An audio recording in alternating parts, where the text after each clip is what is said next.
Hi.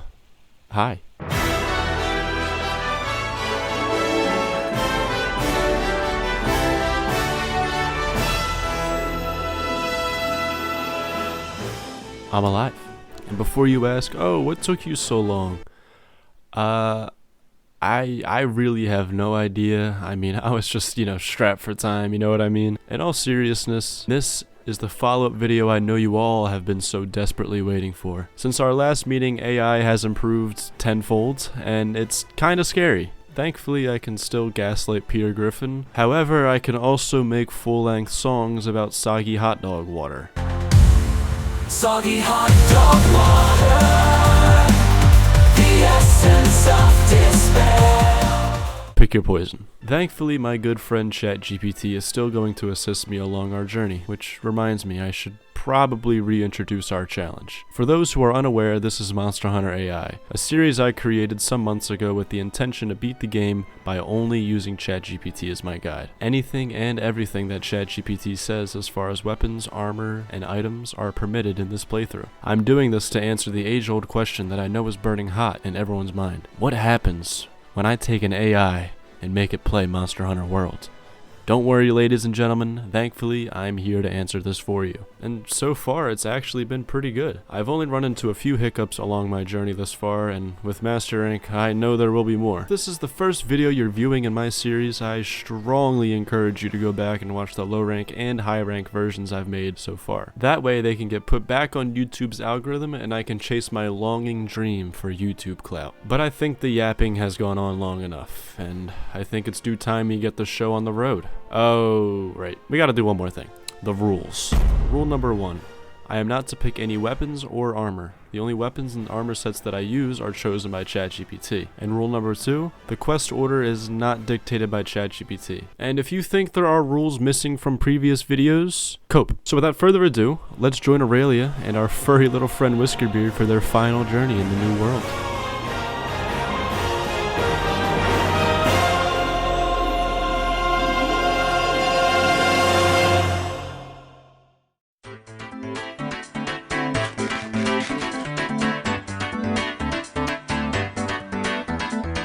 Thankfully, since our last visit, Aurelia has not had much character development compared to last time. Just other than the fact that he single-handedly saved the world and nobody seems to give a shit.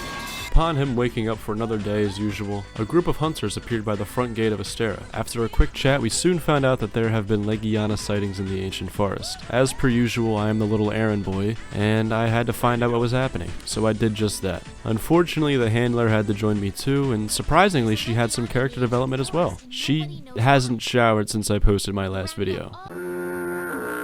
After following some tracks, the handler is almost relieved of her duties as a Legiana jump scares us on the side of a cliff.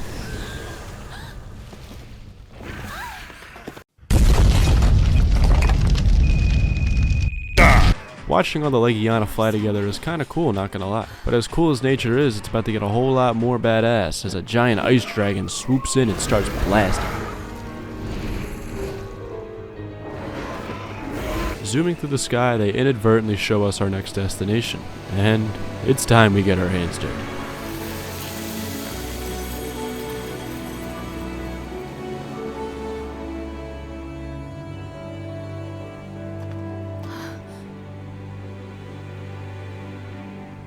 Without wasting any time, we reported back to the commander and got a hold of my old girlfriend. We were going to use her balloons to float across the sea into the lands uncharted. Unfortunately, we encountered some turbulence along the way, forcing us to continue our journey on foot from here on out. Wait, that is no island. You're right. It's a landmass. Shut up, bitch! Aurelia, being the goat that he is, wasted no time hopping off the side of the ship. One badass landing later, which looked a little hard on the knees.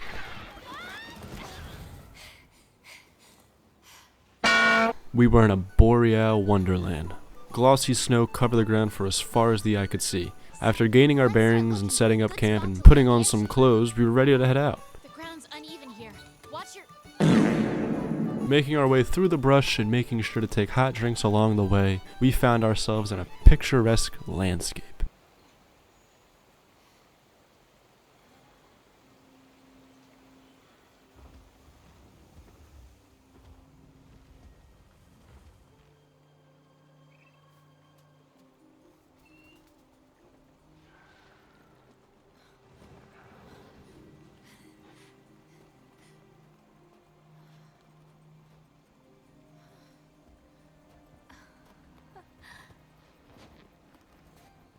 While walking around, we found some pretty weird tracks, and I sent the handler to go investigate them, hoping whatever was on the other side of these tracks would take her away from me, permanently.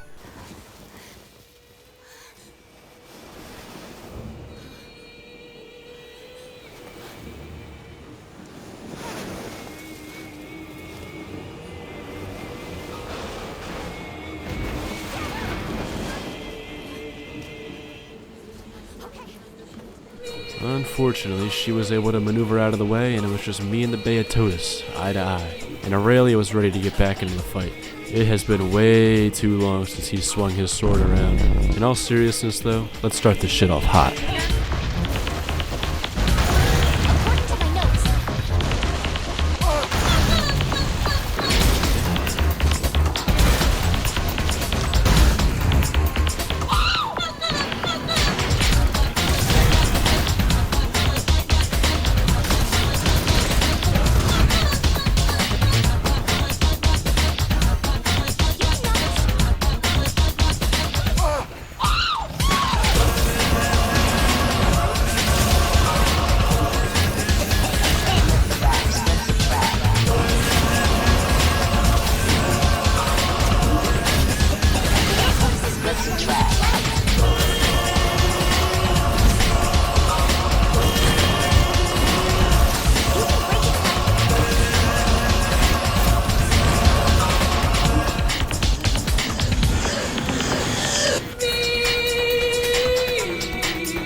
Flip the wraps, flips the trap. Flip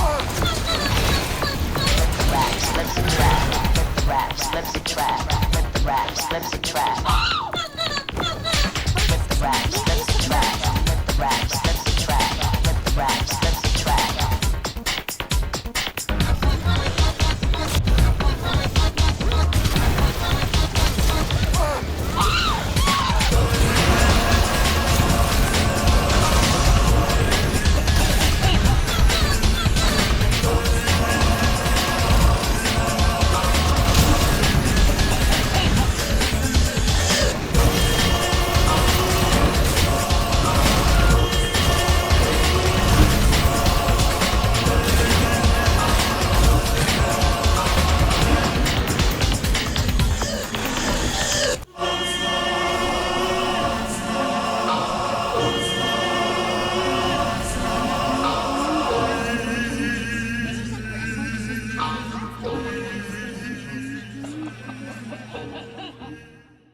Thankfully, he was no match for me and my soundtrack. After clearing out that area, the balloon ship was finally able to land and start setting up camp. So now we have two bases of operation, Astera and our newest addition to the family, Celiana, and the surrounding area can be called the Hoarfrost Reach. Now that we are officially in Master Rank, our high rank gear was not going to last us too long. So we needed to query the one thing that knows all. Akinator. Sorry, I mean ChatGPT. I asked it the simple question of what weapon type I should use for the early stages of Master Rank.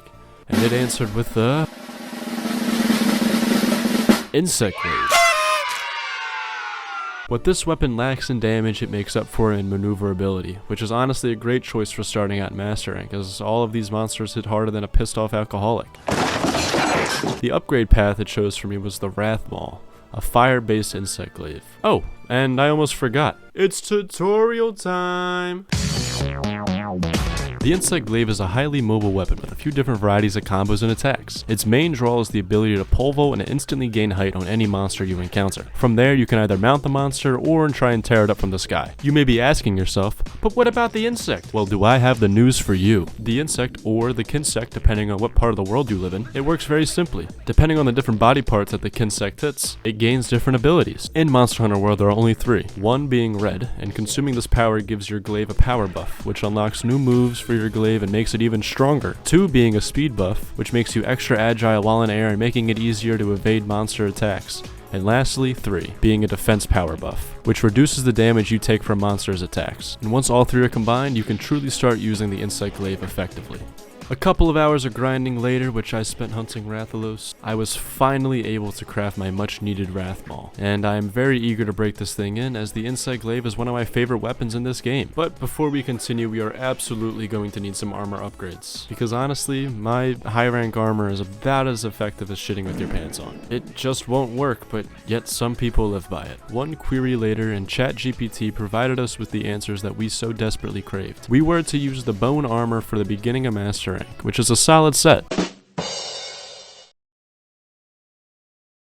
And once you reach Master Rank, all your high rank armor is completely obsolete because the power scaling is just so immense. So after spending some time to grind and gather the materials necessary to craft my armor, it was finally time to get the ball rolling. Our next assignment was to head back into the Hoarfrost Reach and get a lay of the land. Along the way, we ran into a familiar foe. While fighting Beotodus, if you do recall, there was another monster there. Banbaro. This giant bipedal deer was nothing short of a walking freight train. By using his horns, he was able to pick up rocks or logs and chuck them at me at speed so fast you wouldn't even know what happens when it hit you. As this was my first real fight using the insect glaive, it took me a while to get used to the moveset again. Thankfully, I started becoming one with the weapon and made quick work of Banbaro.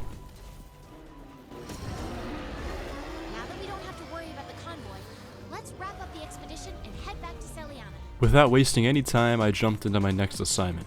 Unfortunately, we have to join Aurelia midway through here because I may or may not have forgotten to press the record button. Regardless, we're here, and we're in the fight now. Our target, you may ask, is Viper Toby Kadachi. Similar to the regular Toby Kadachi, but instead of electrical powers, he has venomous attacks. I really made sure to hone in on my air dodges and my attack helicopter moves. A couple of wall bangs later, and Viper Toby was on the ropes, limping back to his nest. I made sure to not let him get too much leverage in our fight, although at times it could have gone either way. I made sure to end it off with a well-placed flint shot, sending him straight into a wall, killing him upon impact. And now with Viper Toby out of the way, the tracker and her little butt buddy wanted to do some further investigation into some lore that I really couldn't care to explain, but since you asked nicely, here's my rendition. We found a super old ship that housed an explorer that came to these lands years and years before the first fleet arrived in the New World. He left some notes for us, but apparently I think he died a horrible death, I don't really know. But we found these notes, and these notes, well, they answered our prayers. We finally may have a lead onto why these Legiana are acting up. Song. Song? Song? Okay, well, maybe there's still some digging to be done. Let's hope. Don't worry. Oh my god. I can fill in for you. Oh my and help god. while you're gone. She's leaving me? For the time Are you being, serious? Oh. Allow me to be your handler. Sound good? Thank fucking God she's gone. It's now time for the best 2 missions that this game has to offer. No longer will I be constantly pestered to eat steak when my stamina drops slightly below optimal. As news broke from the serious handler, Astera was going to be quote-unquote under attack as new variants of existing monsters have appeared in the wild. And as I'm sure we're all familiar, I have to take care of them. Our first target was Nightshade Paolumu, who for whatever reason drugged me, glitched my screen, and then left Aurelia in the wild with a sore bum. I'm a little unsure of how his backside got sore, but I'm sure he'll walk it off. Waking up, I set off to find the Paolumu's tracks and finally end his terror of non-consensual relations. And man, did I ever. This Paolumu was absolutely decimated. This assignment was a pure 20 minutes of straight monster abuse. I would like to have pity for this monster, however, God only knows what this thing has done to sleeping monsters. So I think I'm the good guy here.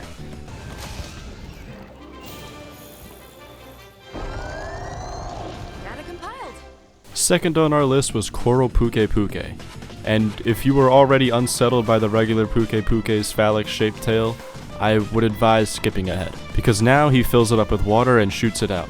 I am not making this up. The monster is literally I wanted to carry over some of that special something I gave the Paolumu, and thankfully, I still had some left over, as the ass whooping I brought upon this penis bird made my right hand jealous. Making quick work of the penis bird, it was finally time to move on to a much bigger assignment. It was finally time to take on one of the big bads of all of Iceborne. This monster is referred to as the first big hurdle of this entire expansion. Aurelia and Whiskerbeard had made any preparations they could for this battle, but they knew going into it that they were going to be on the ropes. This fight was going to be so intense, it would rival even some of the best battles of all time. And man, I wish you were able to see this fight, but my dumbass forgot to press record, so I'm gonna make this cool rendition. Oh yeah, that's exactly what happened. I'm gonna show you this cool picture I took, and to top it all off, here is my raw, uncut reaction to me slaying this beast. Oh, let's go! First try. Oh, that makes me so happy. Makes me so happy. Oh my god, I wasn't recording! Oh.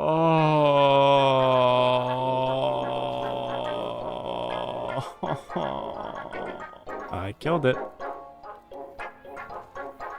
I did it. Now you tell me, which one would you prefer? That masterpiece of art that you just witnessed, or one of those music montages that I make? I mean, come on, we all know the real answer here. But don't you worry, little child. There's gonna be plenty more fights in Iceborne, and plenty more montages to come. I mean, for example, how about an eating montage?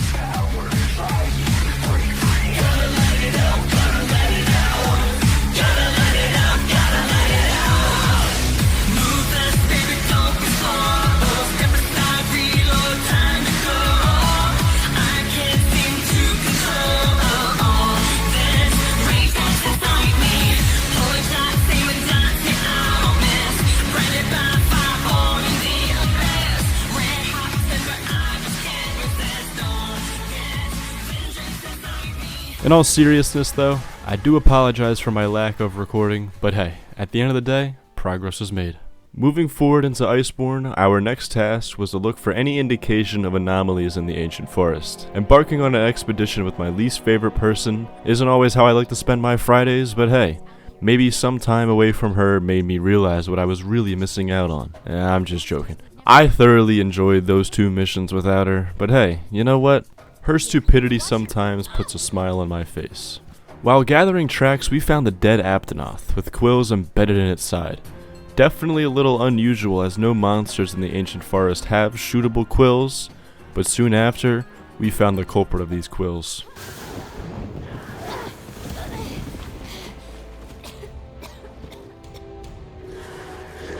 It was on. Aurelia versus Nargacuga. I made it an effort to focus on its tail in the beginning, as a lot of the monster's heavy hits came from it, and if I would be able to sever the tail off, it would make this a whole lot easier for me in the long run. So I did just that. Flying through the air and letting my helicopter blades do the rest of my dirty work, I severed the tail straight off Nargacuga, and soon after, he was on the chopping block. The fight was pretty much going in my favor. I was doing a good job at timing my flint shots into wall bangs and mounting the monster with my glider mantle. Shortly after opening up a can of whoop ass on this porcupine slash bird slash panther thing, I slayed it, and it was on to the next assignment. Down in history as the greatest hunter ever, and I'll be right beside you to record it all. Next, the commission tasked me with heading into the Wildspire Waste to slay an unwanted foe. After finding some of its tracks, I was introduced to Glavenus. And if anything, Nargacuga was just only the warm-up for this guy. If I wanted to make the fight easier against this monster, this tail was gonna have to go too. And so, we were off, fighting toe to toe, and I was trying to gain height on this guy, but he just kept hitting me out of the air every time. I'm not gonna lie, I was beginning to worry.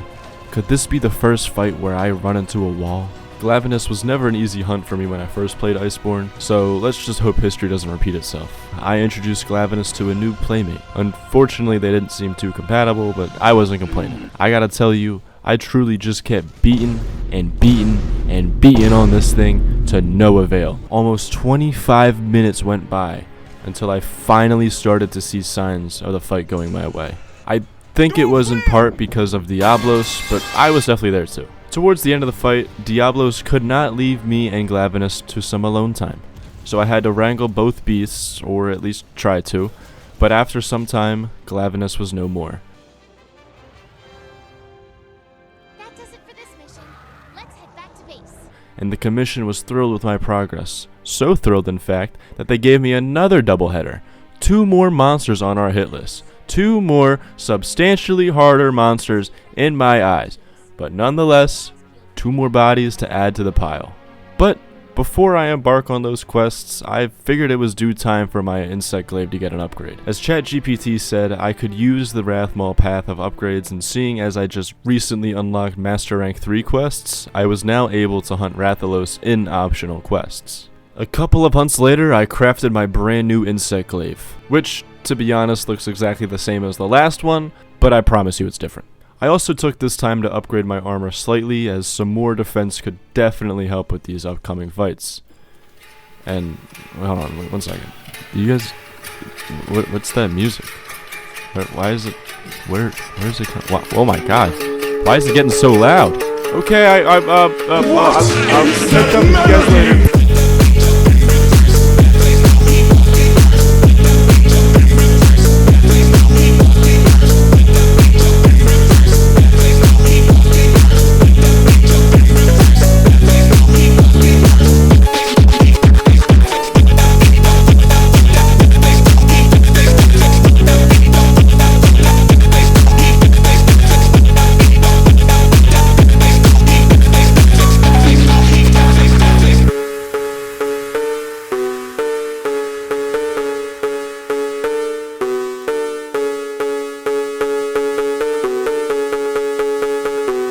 Release me!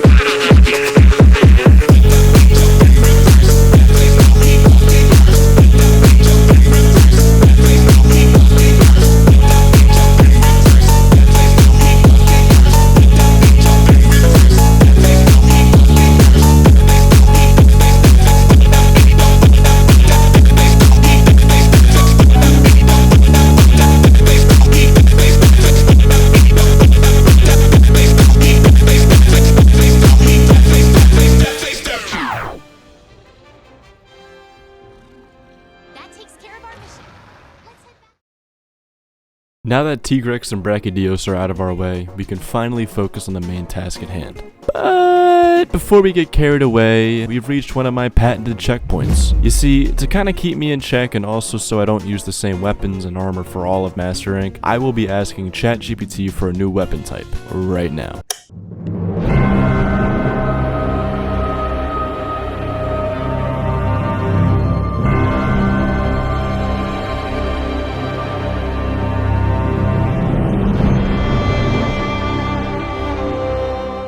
That's right, baby.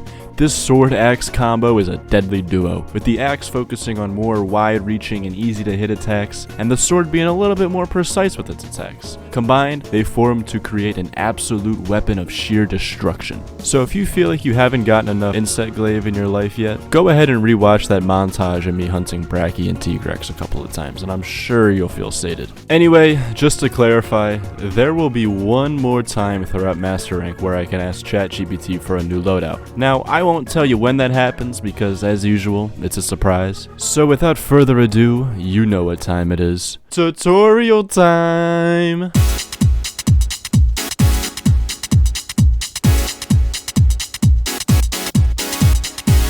The switch axe, as mentioned earlier, has two forms, sword and axe. In the axe form, you can deal various attacks ranging from basic combos, or you can just turn to a fucking wimble for as long as you can keep pressing the button. Secondly, we have the sword form. Attacks in this form may be a little harder to hit than your axe form, however, the damage payoff is well worth it.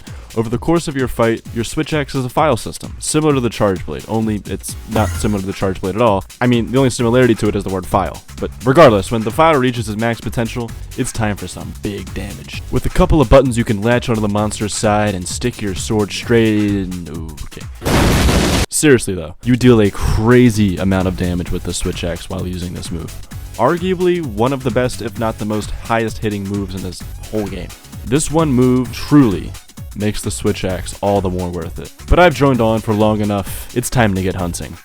But before I get back into the swing of things, I also wanted to query ChatGPT about some new armor as well, and the results were less than ideal. You see, my montage of me fighting Tigrex failed to capture was my sheer distaste for fighting this giant ball of muscle. He is a literal freight train that can move around like a fushigi on crack. Although yes, I did complete the hunt, let me emphasize, it was not fun. I was on the edge of my seat for almost all the fight, especially towards the end. Why bring this up, you may ask? Yeah, so you can feel my joy radiating through your device, right? But regardless, a deal is a deal, and I was going to obtain every goddamn piece of this armor, even if it took 6 hours. Oh my god, someone please get me a life. But hey, you know, at least we got some new armor, and I honestly, dude, I can't even say that. It doesn't even look cool, but it's stats. Now that's something to write home about. So finally, it pleases me to say, let's move on with this shit.